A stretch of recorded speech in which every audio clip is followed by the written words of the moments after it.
When two people before they get married say, oh, I don't really see their red flags. There's nothing wrong with them. I have like blaring alarms going off whenever I hear that. It's like nuclear.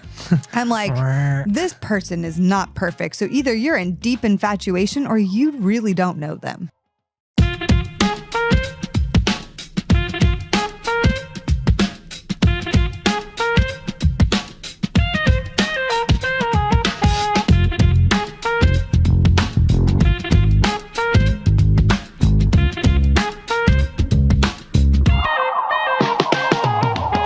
What's up, guys? It's Kait and JJ. And this is officially season 11. Whoa. How did you guys like that new intro? I'm loving it. Guess who found that? Ba-da-ba-ba-ba, I'm loving it. That's not the new intro. That's McDonald's. I'm thinking about those McGriddles you just made at home the other night, babe. Guys, I'm not one to self-promote, but you found an awesome way to make McGriddles at home. Those things were so good. 12 out of 10. I don't know. Every once in a while, you make a dish. And what's funny is I had the lowest expectations for this. Yeah, you did. But every once in a while, you make a dish and it just blows you away. And you're like, am I a Michelin star chef now? That's like the Spider-Man meme where you're looking at like your hands and stuff. You're like, whoa, what happened? Well, you know what? I think I tried to recreate something similar the next night. You know what I think it was? What?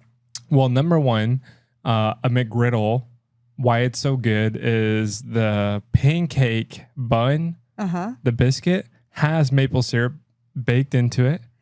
Yes. So people forget about that. That gives it the sweetness. And number two, when I make my eggs, I use that almond creamer, which has a little bit of sugar in it. That's why.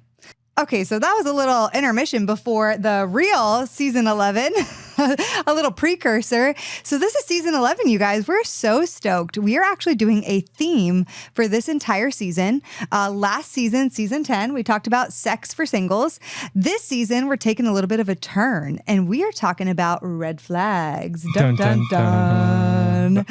Today, we're going to lay the basis for what is a red flag versus a deal breaker. I think we get this wrong a lot. And so we're going to break it down today in all the nitty gritty detail. And then for the rest of the season, we're going to be covering some of the top red flags in dating. And we're going to talk about, is this really a red flag? Is this something that should maybe be a deal breaker? Or is this something that maybe isn't that concerning? Yeah, maybe it's an orange flag. Maybe it could be an orange flag. Maybe it's a beige flag. Maybe it's a beige flag. So we're going to talk about like love bombing. We're going to talk about lack of growth. We're going to talk about addiction. We're going to talk about a lot of things this season. Yeah, all those hot button red flags that you see on Love is Blind, that you see in your church community group. We're going to talk about all of them. I think it's going to be super fun because we kind of give a breakdown and then we kind of give a verdict. For us, is this a red flag? Or is this a deal breaker? Right, exactly. Or is this something that maybe could become an orange flag? We'll talk about that today. So before we dive in, I also want you guys to know we're changing up like the style of our episodes a little bit. So every episode this season, we're going to do a question from our Patreon family right at the beginning of every episode. So if you didn't know, we actually just launched Patreon last week, you guys, and it has been an awesome first week, hasn't it, babe? Yeah, it's been awesome. And we're just so grateful to move forward. This is going to allow us to do so many things, but more importantly, we get to take your questions, play them live for everyone to hear, and answer them for you all. Which is going to be awesome. And we're doing that only for patrons at the second tier. But if you do join Patreon, you can join for as low as $5 a month. At $5 a month, you get a bonus podcast episode once a month. $10, you get that, plus you get to ask us a question that might be featured, plus you get to submit topics to be covered. And for $25 a month, you can get all of that, plus a hangout with us every single month virtually. And you get discounts to all of our programs and events like HODC coming up and School of Dating. And then we have another few tiers that are just fun. So if you guys have been around and want to support this podcast and what we do, we'd love for you to consider joining Patreon with us. Because as we shared last week on our behind the scenes episode, it is expensive to run a podcast, and we aren't mad about it because it is our like true joy and like passion. However, it just costs a lot of money. Yeah, we're just saying we need help. Long story short, we need some help. And we want to do more. Like our dreams are to do more. So our goal is to get to 300 patrons by the end of this quarter. I don't know if it's going to happen by the end of September, but we would love to have you guys support us. So you can go to actually patreon.com/heartofdating. You can find out all the information. It's super easy. You can unsubscribe anytime if you need to. Okay, one more thing I want to tell you guys. We are doing more and more free resources. We just have created guides that really can help you on your journey of singleness and dating. And we created a brand new guide that just launched this last week, and it's called How to Pray as a Single. If you want that, it's a freebie full of tons of different prayers. And all you have to do is go to heartofdating.com/resource/prayers with an S. And you can download that freebie again for free. And you'll have all sorts of different prayers for the lonely single, prayer for the single who feels like they're the only single one left, prayers after a breakup, prayer for your future husband, all sorts of prayers. Okay, babe, shall we go to our fun special segment? Let's go. Okay, so first of all, we're going to do a question, but we're also going to start this episode actually with an amazing testimonial from Brooke in our Heart of Dating community. Let's hear what Brooke has to say. Hi, Kait and JJ. My name's Brooke. I'm from upstate New York. I just wanted to share with you. I've been listening to your podcast for a couple years now, and in one of the episodes, you challenged your listeners to read How to Get a Date Worth Keeping by Dr. Henry Cloud. Highly recommend. But in one of the chapters, he tells you just to put yourself out there in any way you can, including downloading a dating app. So after I thought I would never download a dating app, I downloaded a dating app. And I actually met a guy that was super promising on the app. And I went on a couple of dates with him. And I spooked myself because there wasn't the intensity of a spark that I thought that there should have been. It just was very comfortable and very promising, but wasn't sparky. So I stopped talking to him. And then a couple weeks later, I went to the Heart of Dating conference in 2022, was super challenged by the things that you had talked about at the conference and sharing your story about JJ. So I went home and reached out to this guy, asked him if he would go out on another date with me and that I hadn't given it a fair shot. He said yes. And now 2 weeks ago, we just got married. Oh my goodness. I love that testimonial from Brooke of, really reconsidering dating the unexpected and getting back out there, like reaching back out because she was eliminating this guy. Isn't that such a cool story? It's amazing. Yeah. It's so awesome. And listen, success doesn't always look like you're going to get married to that guy that you open yourself out to. But success doesn't have to just look like that. Yeah. I think it's a total she win. challenged herself, which is so cool. I think it just goes to show, one, you never know. And two, like, we're just so specific. Yeah. We have to open ourselves up. Yeah, totally. Well, you guys always ask us, what is our number one dating app? And we actually found a brand new dating app that we want to tell you about. We're going to tell you about it more later on in the episode today, but it's called Salt. And it's a Christian dating app that actually started in the UK. It's now expanded into America. And if you guys want to check it out, they've actually given us a code for you guys to get 3 months of free premium with Salt. All you have to do is search the app or Play Store for Salt Christian Dating, download it, and then you can use the code HOD for 3 months of free premium with Salt. We're going to tell you a little bit more about Salt later today, but just wanted to let you know right now. Okay, now we have our exclusive question, which week over week, this is going to be from somebody from our Patreon community. So we can't wait to answer those questions, but this one this week is from Bethany. Hi. So question, if you're interested in someone, but you don't know if they are a Christian, just from like their social media presence or from maybe meeting them briefly or just seeing them in public or having mutual friends or whatever, do you think it's important to find out before the first date if they're a Christian? Like, so as not to waste their time if you're not obviously planning to continue on a second date with someone who's not a Christian? Or is that something that you could kind of leave it and discuss it on the first date, and then if they share about their faith and they're not a Christian, or they have another religion or whatever, then just not continue on to the second date? Or do you think that's something that should be discussed before or determined before the first date? Thanks. Okay, thank you so much. So, funny enough, I honestly think there's two answers you'll find in the Christian dating world about this. Well, there's really only two answers, right? Well, yeah, but this is an age-old question. Yeah. And I fall into the camp, honestly, of if I can do a little bit of homework to confirm on whether or not they are Christian, I'm going to go ahead and do that because, you know, especially as a guy, I don't know if I want to waste my time, money, resources, planning to go out on a date and find out, you know, they're Buddhists or they're atheists, and then spend, you know, an hour or 2 hours of time with them. And then, you know, all for me to just say, okay, well, it was really nice to meet you. You seem really kind. I have to be honest, I only date Christians, and that's what I'm looking for specifically. I wish you the best. Right. I agree with you, but I also think, you know, because I go to the perspective of even when you meet someone that's a Christian, you don't really know what level of Christian they really are. So even if they are quote unquote Christian, like you still don't really know. And you won't really know that through time. So I kind of take the perspective of, say, potentially, yes, you're not making out with this person. You're not going on a 6-hour date. It's 90 minutes. Maybe for me as a woman where I'm potentially not paying, it's potentially a little bit easier to say, okay, I'll do that. Why not? Because I'm not investing in it financially. I'm investing in it with time.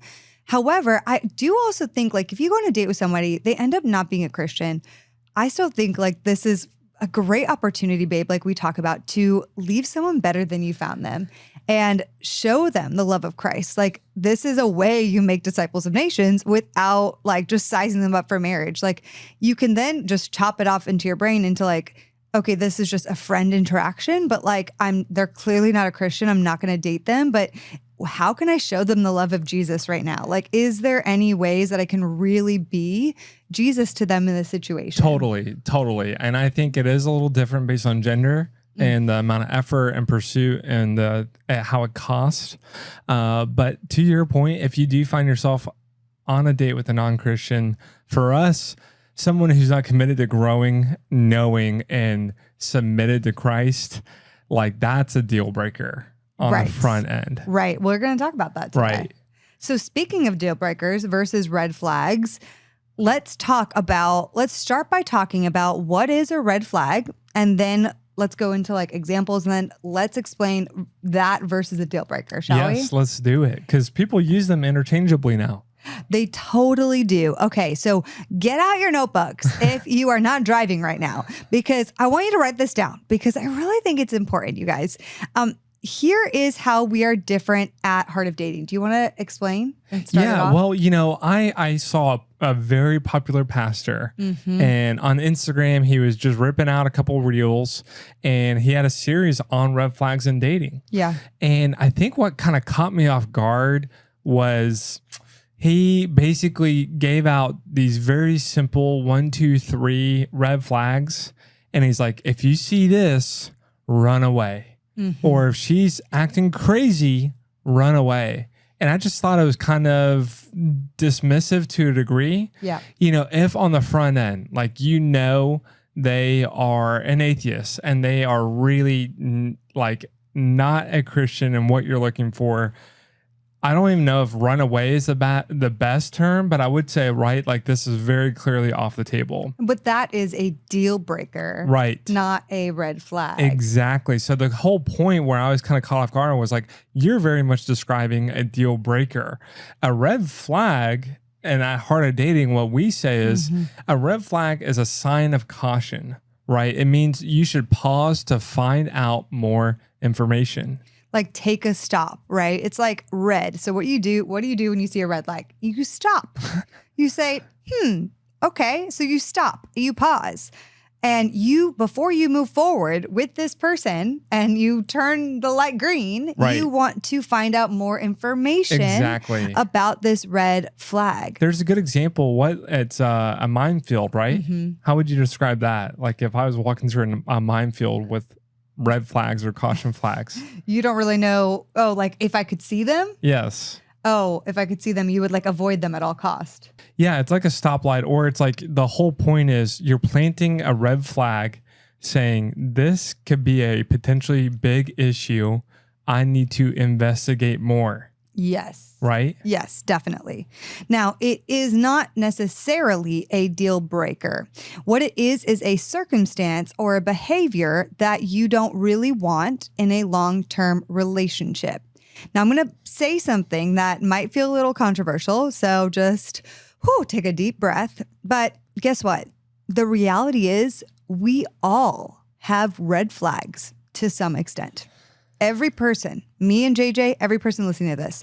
Why? Because we are imperfect people that need Christ, which means we are going to probably have some red flags in certain situations because we don't have perfect days every single day, right? I'm sure you don't want every person that you're dating to see you when you have a little bit of road rage on the highway because they'd be like, wow, that's a red flag. Look at how they just treated that person on the highway, right? If we're being real honest, okay, we all have some red flags to some extent, and that's a wake-up call. Yeah, and I think that's a hard pill to swallow for people who have a hard time admitting because of pride that I don't have red flags. Well, I think we need to go to God's word and really evaluate who we really are as human beings.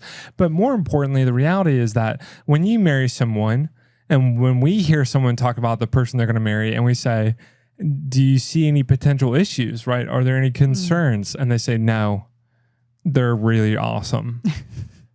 They're really perfect. I'm like, okay. We're like, oh my goodness. So one of our favorite questions before someone is getting married, we say, hey, do you have a really good idea of what their red flags are? What their Meaning, red flags like, are. what are their, what are their character flaws and tendencies if they were to say, I have this weakness and here it is. Exactly. So typically, two things happen when it comes to red flags, especially in the Christian world, but I feel like this is just generally. First, many people eliminate others at the start when they see a red flag, kind of like that pastor you were referencing. It's like they see a red flag and they're like, nope, run, Forrest, run. I'm just going to exit the situation at like the first sign of a red flag.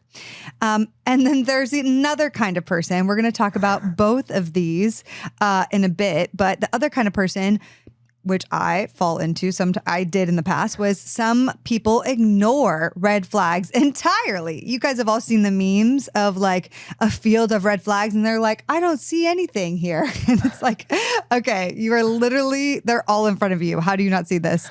And so we're going to talk about both of these scenarios in just a second. I heard the funniest quote the other day. What? Because if you're wearing rose-colored glasses, every flag is the same color.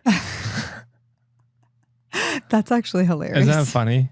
And so, yeah, if you're walking in infatuation, you will rationalize everything. It's amazing as human beings. Like, we can't even talk about red flags. If you're walking in such a fashion with your love interest that you will blindly ignore every red flag, like we have to have another conversation, right? Right. We're going to break it down in a second because you fall more into one category and I fall more into the other in dating. Yeah, and but regardless of which one you fall into, the foundation of the episode, I would say, is the Bible verse Proverbs 27:12, which is a prudent man sees the trouble ahead and takes refuge, but the simple pass on and suffer for it. For me, when it comes to dating, this just emphasizes the need to date with wisdom. You have to have the ability to look ahead and proactively say, is there going to be trouble here or not? And if there is, meaning like these are big red flags and big deal breakers, I'm just not even going to go forward in this situation. And yet the simple with the rose-colored glasses, not recognizing the color of the flags, find themselves in very, very dangerous, precarious, hard, painful situations. Totally. Okay, so we're going to break those down. But before we do, I want to give you guys a caveat on red flags, okay?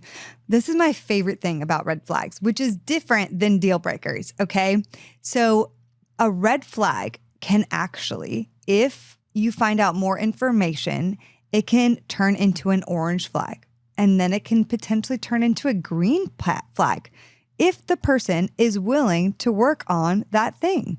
So let's just talk really quick about how red flags can go from orange to green, right? Number one, ask questions. Literally ask questions. When you see the red flag, you're like, ooh, that's interesting. That's a little off. But instead of assuming, instead of filling in all the blanks, because you don't know the whole story, you want to get curious. You want to ask them some questions. And that does take courage, especially in the beginning of dating. You don't know them really well. You hear them say something that feels a little off. And you are like maybe still like struggling with people pleasing, struggling because you kind of want them to like you. But it's going to take some courage to ask them about something that just feels a little bit off to you. But it's much better to have that courage than assume that that red flag is all the things that you're starting to think in your brain right now. And because the reality is you're making up a story in your mind. When you see a red flag, you're making up a story in your mind about what that red flag really looks like fully in their life. And so the beauty of getting curious is that it opens up a conversation for connection. The curiosity in asking them about this potential red flag you see actually really could bring you closer to that person because it opens up connection to have a vulnerable conversation. If you do it without criticizing them and coming down on them, being like, hey, I saw you do this and I think that you're XYZ. I mean, yeah, that is like recipe for defensiveness. I know. Listen, no conversation ever goes well if you come out and you say you are XYZ. Right. Right. Like we all know that from both sides of the equation. Mm-hmm. The best way to maybe phrase something like this would be like, hey, I actually experienced you as somewhat aggressive here when you didn't get your way. For me, that was a bit concerning. Is there something here that I need to know more about or that you would maybe be open to talking about? Even that, I feel, would put me a little on edge. I feel like an even maybe better way to say it, babe. I'm down. Let me know. Would be like, hey, so, I wanted to bring something up that kind of stood out to me. And I know I could be creating a story in my mind about this. So I just want to start out and own that.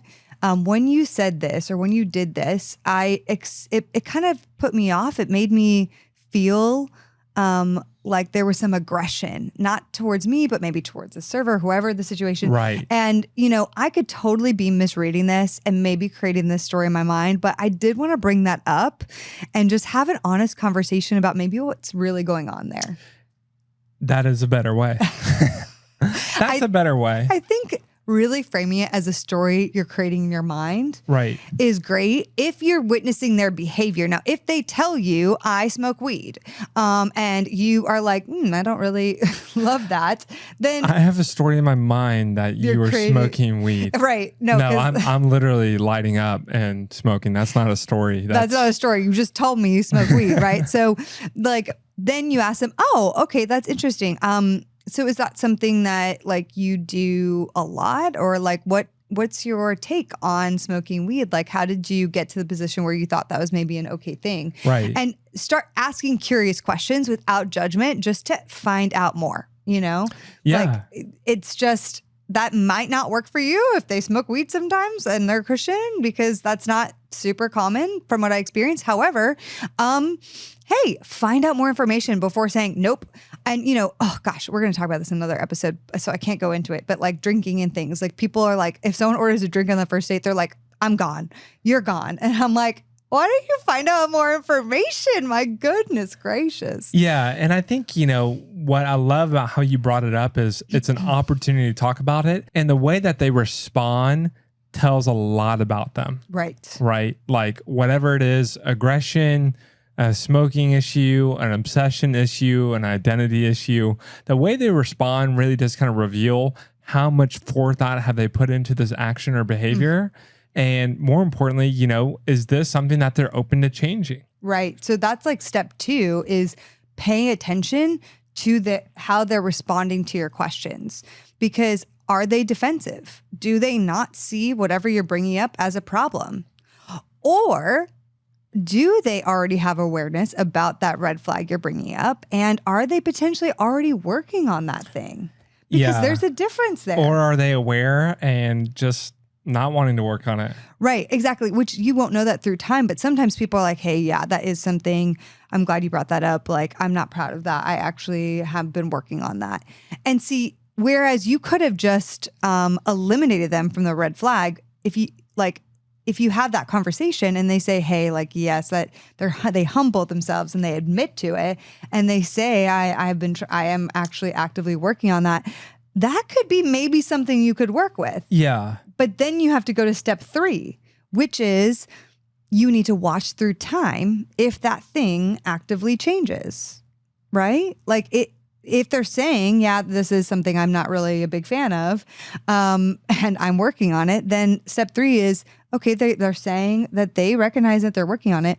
Then you need to step 3, watch through time if it actually changes. And the best way to do this is, I love this exercise so much. If we had this conversation a month ago and we're revisiting it a month later or 2 months later, like we've still consistently dated through that red flag and we've kind of held that tension, they might come to you and give you a whole essay on what's been going on or what's been different or what they've been learning. But my favorite exercise when it comes to evaluating someone is to hit the mute button on their words and evaluate the actions of their life in that time frame. Because honestly, especially with more charismatic characters, people can spin some really nice stories. And they can give some really, really great excuses.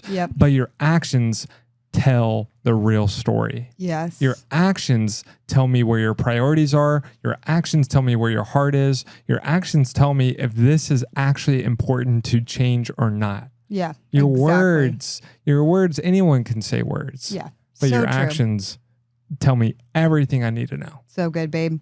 Another thing where if they say they want to change this thing that you're bringing up, you have to keep in mind as well that some people have a performance button in them where they want to perform to please the other person or get them to like them and choose them. So something that you have to ask yourself as well is, are they changing because they actually want to change, or are they only changing to try to win you over? Yes. Because if they're just changing to try to win you over, it won't be long lasting, or it could cause actually resentment through time. So you want to ask the question, you may be bringing it up. Maybe it's the first time it's being brought up. You still might be able to work with that. And it could be an orange flag through time. If they're also convicted by Jesus and are like, I would work on this, whether you're in the picture or not. Right. So you have to ask yourself the question, would they change this thing even if I was not in their life? Like, would this be something that they would actively work on? Or if I dropped out of the relationship tomorrow, would they stop working on this thing? Exactly. And you know what that is? It's having a strong why. And if you want to change your behavior, if you want to grow as a man or as a woman, your why has to be bigger than the person who you are romantically interested in. Yeah. Like, your why has to be bigger than their desire and you wanting to please them and change and make the relationship work. Yeah, so good. So some red flags can turn to orange, can turn to green actually through time, because we are all imperfect people with some level of red flags. Yeah, I totally agree. Now, my question for you is, what are some major red flags that would be cause for concern? Okay, so again, don't write these people off right away. Find out more information, because that's the point of a red flag. But I would say if they don't have godly friendships in their life, that is a red flag. I would definitely find out more information there and really get curious on why they're only friends with their childhood friend that isn't a Christian anymore. Just get curious. Another one that is a big deal for me is if almost all their friends are the opposite gender and a lot of their friendships are flirty friendships. I mean, even just saying that, I get very minorly triggered because I have dated a lot of people that this was the case. And when I brought up like, hey, it kind of makes me uncomfortable that like most of your friends are female and I witness you and experience you having a flirty friendship with them. It's like defensive. Yeah. And only for like a lot of these situations to turn out into ending in emotional cheating. And so, I would say that's a red flag for sure. We're going to do an entire episode on that one. Yep, I think we are. Because it's so good. Another one that is very personal to you is on therapy.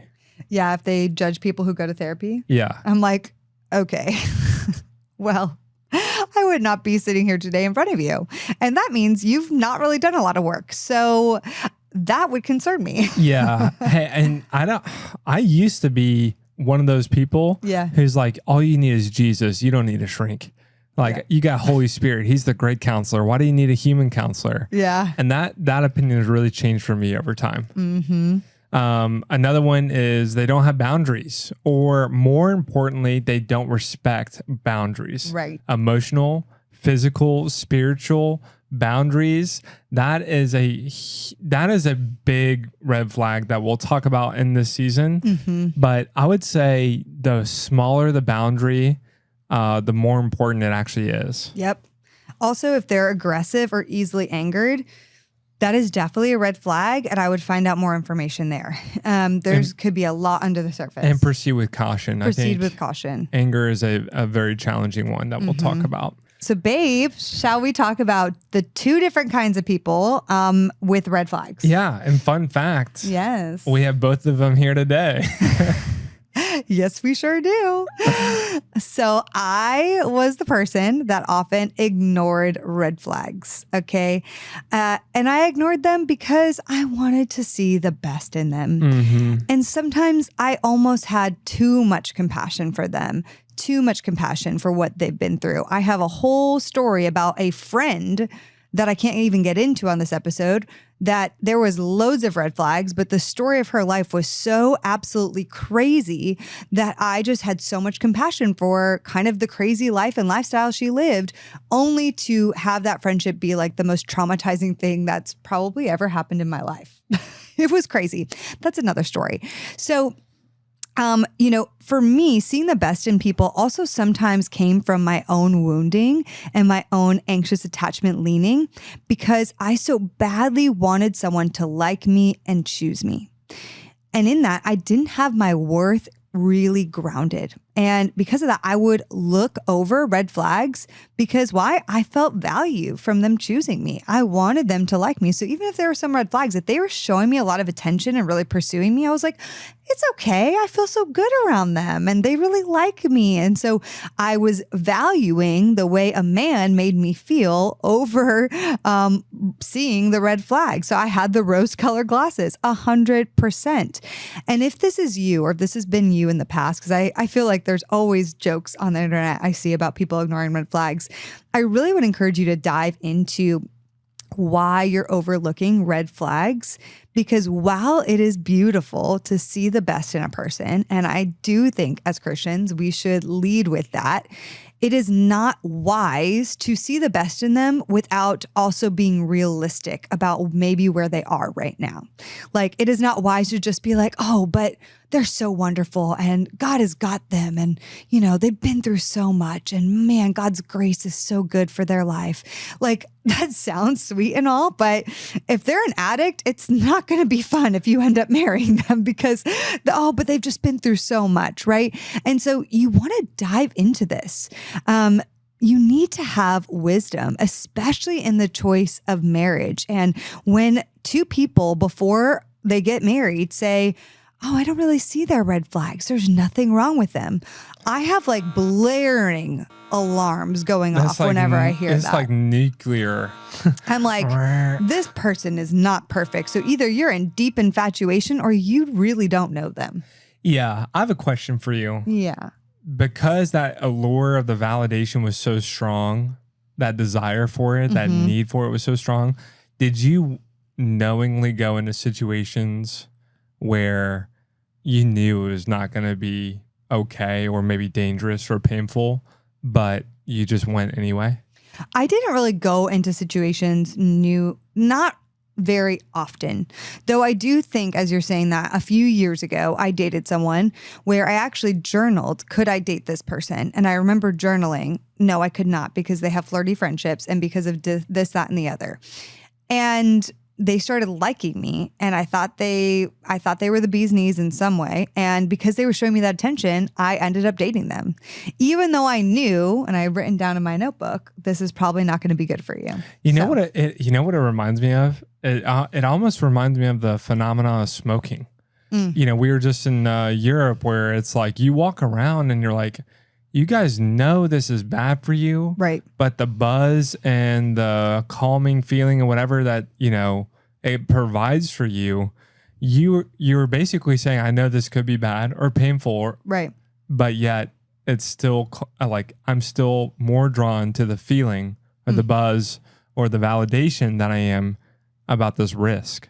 Right. Yeah, it's kind of like addiction in a sense. I mean, it really is. Like it's an addiction to love and validation. It really is. And so I just think it's important. This is like just something to analyze in yourself if you have often missed red flags. Yeah. Honey, would you talk about the other side? Because I think that's so important too, that people often hold onto red flags too tightly. No, I prefer to just talk about the other one a lot more. No, I'm kidding. I'm definitely part of the other group where I just held on to red flags way too tightly. Mm-hmm. Way too tightly. In fact, man, I look back and I just want to like give myself a knuckle sandwich because I literally had this internal pride and bragging that I could tell if a girl could be my wife or not before I even took her out on a date. Right. Or on the first date, you know, I could know whether or not this girl was someone I could marry or not. Mm-hmm. And I just look back and I'm like, I had such a sense of pride. Like I held out for so long. Yeah. I deserve, and I'm really hunting and searching for a perfect wife. Mm-hmm. And I think that's actually kind of common. Yeah. Like I think about that pastor and that red flag. He's basically saying red flag here, nope, run away. Red flag here, nope, run away. Like we're not even talking deal breakers. And I just think that kind of like propagates like you got to find the perfect husband. You got to wait and you got to find the perfect wife. Yeah. And if they have a red flag, they're gone. Like that's it. And that was kind of instilled into me. Like I had this very, very clear idea of a perfect wife, low maintenance, easy, wants a big family, you know, would be a perfect teammate, have almost no character flaws, you know, be selfless, be supportive, be thoughtful, be athletic, be hot.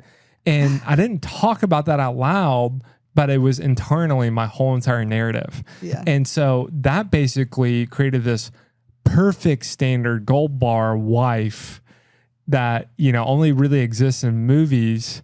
And I was going out and every girl who was not close to that, I would just write off. And I've said this before, I don't regret a ton of things in my life, but I look back with sadness over all the really amazing, high character, high quality, awesome Christian women that I had the privilege of being in community with. And I never took them out on a date because I had already written them off in my mind. That's so sad. It is sad. Yeah. It's sad to the degree of, I just missed a chance to get to know them. Yeah. You know, because that also ties to my first date wasn't just a nice date with no, you know, low stakes. It was an interview to be my wife. And I took those interviews very seriously. And you were probably really critical. You probably were like internally critical of the other person. Oh, yeah. I think internally I was pretty harsh on their shortcomings. Yeah. And I just didn't give space, you know, for them to be human to that degree. And they could have loved Jesus. They could have been genuinely really godly, awesome girls. And I would just notice one or two things that I wasn't crazy about. And that perspective also elevates us to being people that are free of red flags. And like, I'm kind of perfect, so you must meet my level of perfection as well. Exactly. Exactly. It's so ironic. It's not the godly way. Like it really is not. But I think a lot of us fall into it, especially if you've like waited for so long or like waited to have sex for so long or done all these things. Like there's just more and more built-in pride sometimes I see in Christian culture. And yeah, man. So we're going to talk about a lot of that in the season. I'll tell you one thing it does. It creates this sense of entitlement. Yeah, and when you definitely go into dating and looking for a spouse with entitlement, you say, I deserve XYZ. And the second that you don't live up to that, like, I'm not happy with you and you owe me an apology, good behavior, all these things. Versus if I'm honored to be here and I'm honored to pursue you and I'm honored to date you and I'm honored to get engaged to you and honored, that's humility. Right. And you're entitled to nothing. And you can also serve freely as well. Yeah. But I just think that's such a big difference, dating with entitlement or dating with humility. Yeah, that's good, babe. Well, speaking of people who hold on to red flags too tightly, I often see that this happens a lot on dating apps because you see photos and pictures and you can't really humanize the person on a dating app that much because you don't know them. And so we end up eliminating people far too early on dating apps because of small things that we see or think are red flags. And so I just think that this can be a little bit problematic. And I really want to share with you guys today about an awesome app that I actually think you'll find a lot of people on that have less red flags than maybe people on some of these other dating apps. Well, yeah, as far as like, a dating app is a venue. Yeah. And so going to Tinder is very different than going to one of our favorite dating apps, which is Salt. Yes. Right? Yeah. And what I love about Salt is it gives you an amazing snapshot of who somebody is because you have to fill at least 2 faith-specific questions out. And they're worded in such an engaging and helpful way that really like helps tee people up and generate great, awesome answers about their faith. One of the question prompts is, what I love most about my church is ... And that kind of gives you a snapshot into what their faith looks like and how church is personal to them rather than them just putting down the denomination or a name of a church that they go to. Because you may put down the denomination of what your parents brought you to one time as a kid, right? But what I love most about my church says they're going to church, they're currently actively going to church, and they participate in community and what they love about it. So it gives you a snapshot into that. Salt also has Salt badges, which can match you based on shared values. Like some values we love are honesty, ambition, compassion. And so when someone else shares values similar to yours, they're highlighted so that you know that you're dealing with someone who values the same things as you do. This is not only a helpful guide, but also a great conversation starter. Like, tell me about your compassion for how God is using you to love others. Or I love that you said this on your profile. That's one of your values. Like, that's one of my values too. Another thing I love about Salt is they offer free audio and video calling so that you can get to know someone better on the app without having to exchange numbers or switch platforms before you're comfortable. I hear a lot of people not wanting to get off the app quickly when they're on other apps because they don't want to give out their phone number. Well, Salt, you don't have to do that. You can literally stay on the app and do free video calling, which we highly recommend doing before you go on an in-person date with someone. You can even add voice notes to your profile so people can hear your voice and find out who you are, what you love, and what makes you like excited about life. This gives you like a better picture into their personality or other people into your personality. All right, guys. So the best part is that we've negotiated with the Salt team to give our Heart of Dating listeners a special Heart of Dating code that can be used for 3 months of free Salt Premium, which is worth $90. All you have to do is search in the app or Play Store for Salt Christian Dating. And then once you set up an account, you can use the code HOD for 3 months of free premium. There's no catch. There's no need to subscribe or enter your card for any details. So there's literally nothing to lose. Once you download the app, you go to Home, Settings, Account, Activate Now, and then you enter the HOD code. So if you want to do it, try finding the Salt Christian Dating app in the App Store or the Play Store, and then use that HOD code for 3 months of free premium. And we want to see what happens when you try it. Okay, babe, we love Salt. They're awesome. They really are. They're like an awesome team. Like, Look, it's fun to partner with people we like. yeah. And I would just say, I love who I ended up with, but I do wish I had Salt when I was single. Like that would have been, say, babe? as in, it would have been Excuse amazing you. to have an actually good quality Christian dating app available. Totally. You know, Yeah, I feel that. All right. Shall we talk about a deal breaker? Can you tell me what a deal breaker is, honey? this is a big deal because we know what a red flag is, and if it's you plant the flag, evaluate, ask questions, gather more data. A deal breaker is not that. Mm-hmm. A deal breaker is where I would go up to that pastor in that sermon and be like, I think the word you're looking for right now is deal breaker. Yes. And exactly. they do exist. Yeah. And I think that's like Proverbs 27. You see trouble is ahead. You say, this is bad news bears. It's, I'm not messing with this. Yes. Like, I'm not touching this with a 10-foot pole. I'll love this person. I'll be kind to them, but I'm not messing with this. Mm-hmm. So a deal breaker is a circumstance or a behavior that we know that we just cannot and do not want in a long-term relationship. And often these deal breakers should really be based on values a lot of times. But it is really important to say that deal breakers are unique to each person. They really are. However, there's a good and general rule of thumb that is kind of what we want to bring you guys to today. We're going to kind of give you some of our 3 top deal breakers. Now, you might have a few more than these, but we're going to challenge some of the ones you might have because I'm also going to bring those up. But here are some of our 3 top deal breakers. Do you want to tell them? Number one's my favorite, and the number one deal breaker by far and away. And I think it's good to be specific here. Mm-hmm. They are not in a committed, growing relationship with Christ. Right. Meaning, if you have to guess, or you have to wait a few months, or they never talk about it or bring it up, like it's not important to it. That for me is just a deal breaker. Yeah. And the way you say that is like, hey, I'm looking for someone who is running at the same pace towards Christ, and he is everything to them. If that's not you, that's okay. But that is what I'm looking for in a life partner. Yep, absolutely. The second top deal breaker, we only really have 3 top deal breakers. Yeah. The second one is if they are abusive in any way. If they are abusive emotionally, if they are abusive, obviously physically or verbally, this is a no-go and is a deal breaker, should be a deal breaker completely. And lying could also be a form of abuse. So it's just really important to know that, like lying could be a form of abuse. So pay attention to that.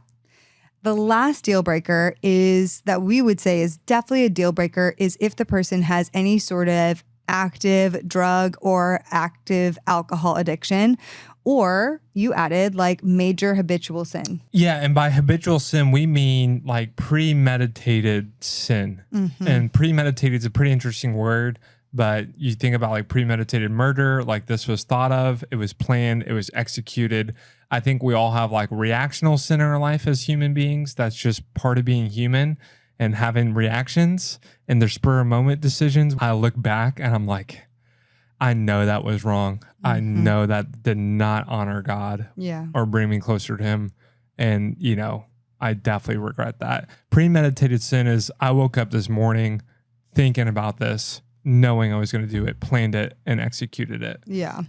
So some other deal breakers that you may have would be that you want kids and the other person doesn't. I mean, that is kind of a very clear deal breaker, right? Yes, that it is. Yeah, it is. It is, because I think we have this idea of love is love and you sacrifice in love. I think when it comes to a family, not being on the same page with kids it's one thing to say, I want 5, you want 3. Okay, let's have 3 to 5. That's different. Yes. Right. Hey, I want 5, you want 0. Yeah. That's a big deal. Yeah. So the 3 we just gave you are kind of essential deal breakers that we would recommend for everybody listening if you are a Christian. we're going to give you a list of some. Hey, Teddy, what's up, bud? What are you doing? Oh, my goodness. What's up, bud? Okay, he's coming to close us out. If you can see us in YouTube, you see Teddy just join me on the couch. But here are some other deal breakers that might make your deal breaker list. And we think that these are pretty acceptable for sure. But then we're going to tell you a few that people use as deal breakers that I think should not be deal breakers. Okay, so here are some deal breakers that might be on your list. If you want kids and the other person doesn't, okay, that makes sense. And I would understand why you're not going to be with that person. Somebody who has narcissistic behavior. Well, that could lead into being an abusive person, which is on our top 3 deal breakers list. So that makes sense to me too. If your vision is not aligned, right? Let's say you want to be a missionary in Africa and they want to be a lawyer in San Francisco. If your vision is not aligned for your life, this could be a major deal breaker in your relationship. Oh my gosh, Teddy is trying to lick the mic. Teddy.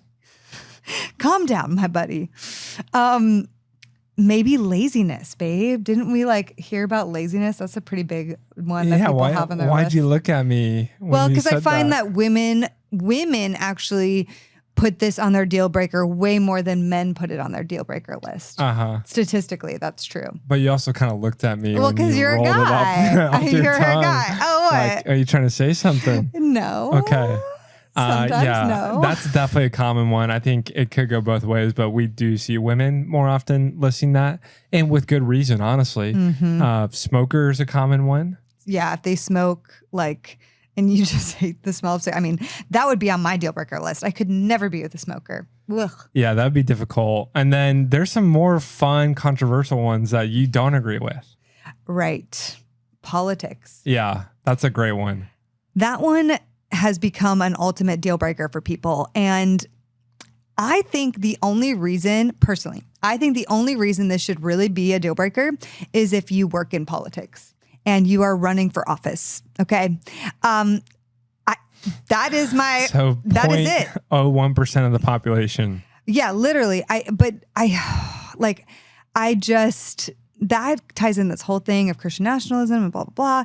And I just think that we put that on a pedestal, and I just don't think it needs to be a deal breaker. But I know people are going to come at me right now and be like, hey, Kate, but the Christian faith really represents being a Republican, and the values of a Christian faith is a Republican. If somebody didn't believe, if they believed in abortion, I couldn't be with them. And I don't even want to get into all that right now. I just think that you could still be with somebody, even if they stood differently than you politically. I really believe that. Yeah, you're getting into identity politics. We'll do an episode on that on the Mansodes. There's a couple other, not small, but, big ones that... Why don't you talk about the one that guys always eliminate girls Location. For? Yes.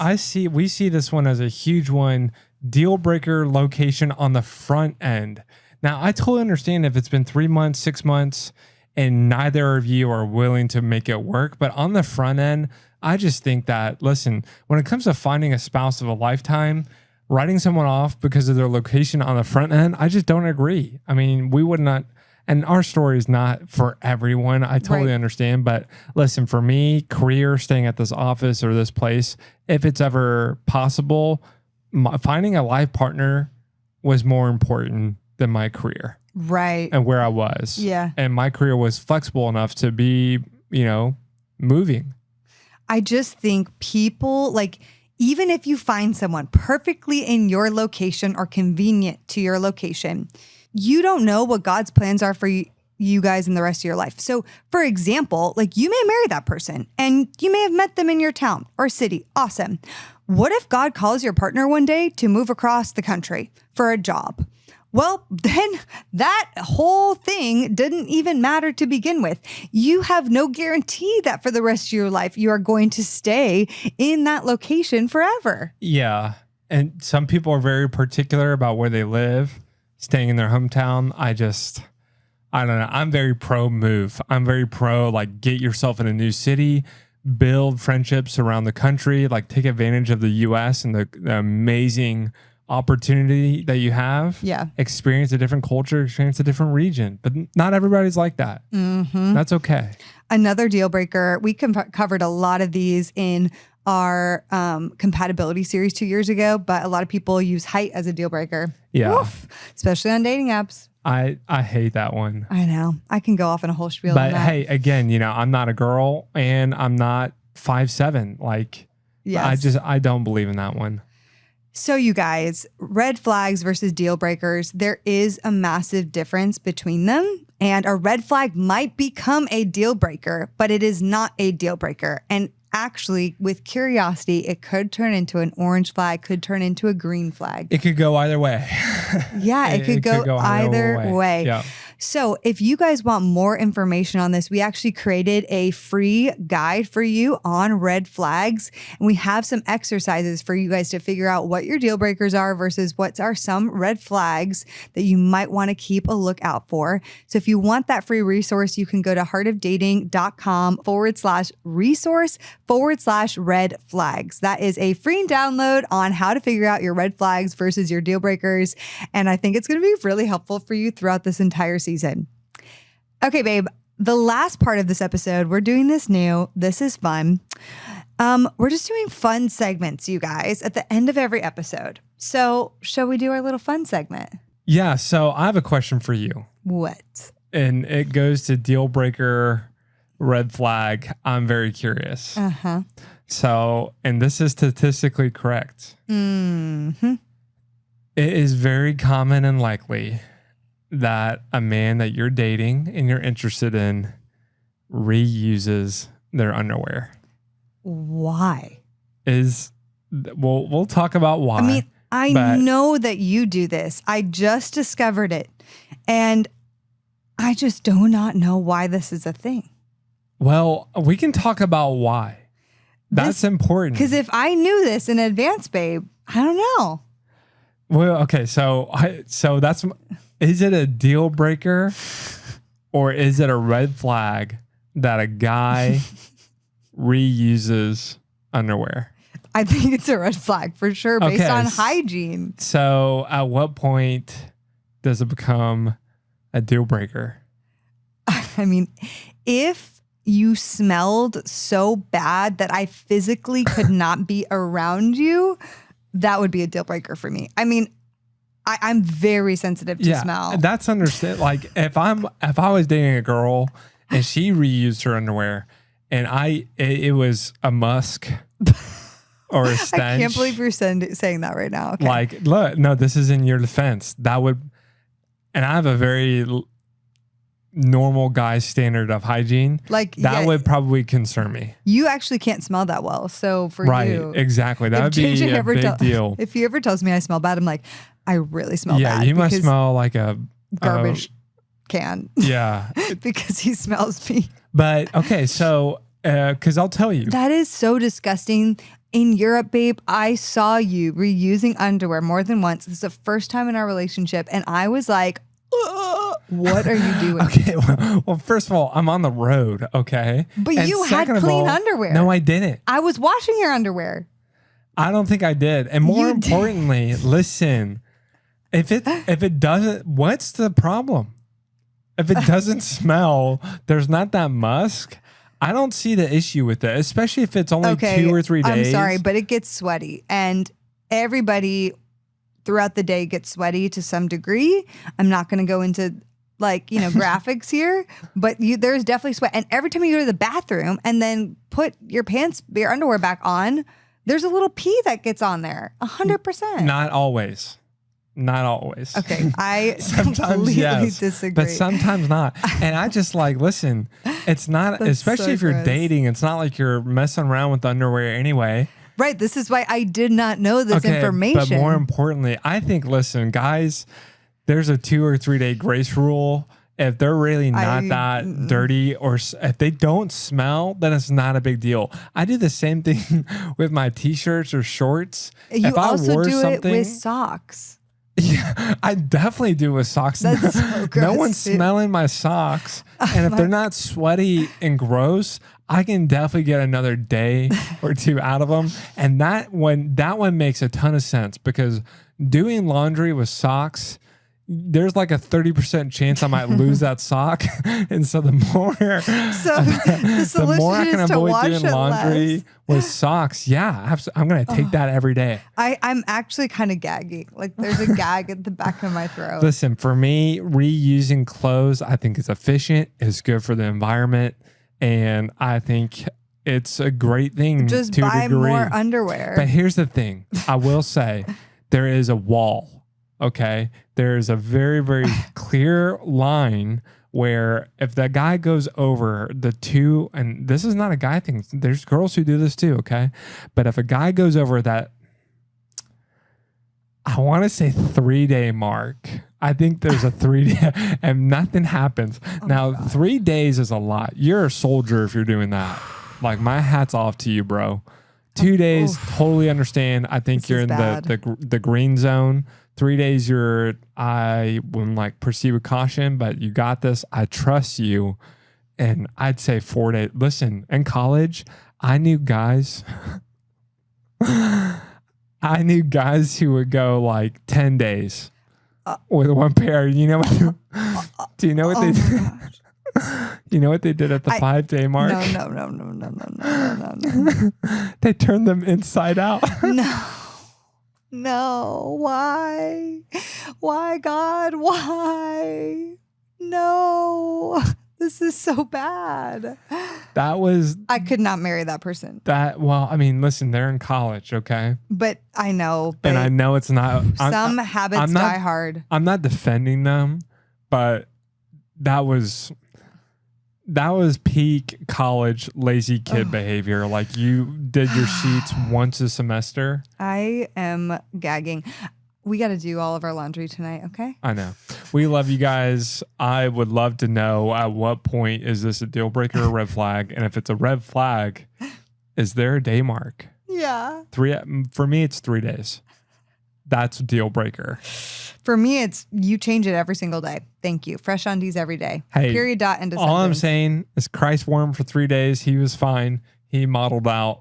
You can wear the same stuff for 3 days and still be okay. And I follow Christ. I can't believe you're saying that. I follow him. Oh, I can't. That is my way of life. Wow. Well, let's also take that standard and all stop brushing our teeth and just have grimy teeth for the rest of our life. I guarantee the disciples in Christ, they wore the same for multiple days. And this is my rule of life. I think we are going to end season 11, episode 1 of the Heart of Dating podcast. She's frazzled. I am sweating right now. I feel disgusted. I need to process this. Yeah, I need you ladies to message me. Is this a deal breaker? I really need to know. Wow. All right, guys, all season long, we're going to have so many different red flags. If you join our Patreon community, we are taking episode suggestions from you guys, and you can join for as low as $5 a month if you go to patreon.com/Heart of Dating. We love y'all. We love you guys. Love you saying hello to the YouTube folk right now. The dogs have been really involved today. They're on the show. They're like, hey, we love this. Look at Lovey's looking at the camera. Look, Lovey, what's that? I actually think if you ask them, they would prefer a nice 3-4 day, really, really fermented pair of underwear. All right. Anyway, see you guys next Bye, week. Guys. Bye. The Heart of Dating podcast is created by Kait and JJ Tomlin. Shout out to our epic audio and video editor, Scott Caro. We have an amazing Heart of Dating team who helps bring this show to you each week. I want to shout out Kelsey Napier, our Heart of Dating digital marketing coordinator, and Elena Gibson, our brand and community manager. We couldn't do it without them. Now, if you guys have never ranked us or reviewed us on iTunes or Spotify, would you consider doing that? It would mean so much because our podcast can get more discovered and more people can learn how to better date as Christians. Don't we all want that? We launch our podcast each and every week on Wednesdays, so we will see you next week.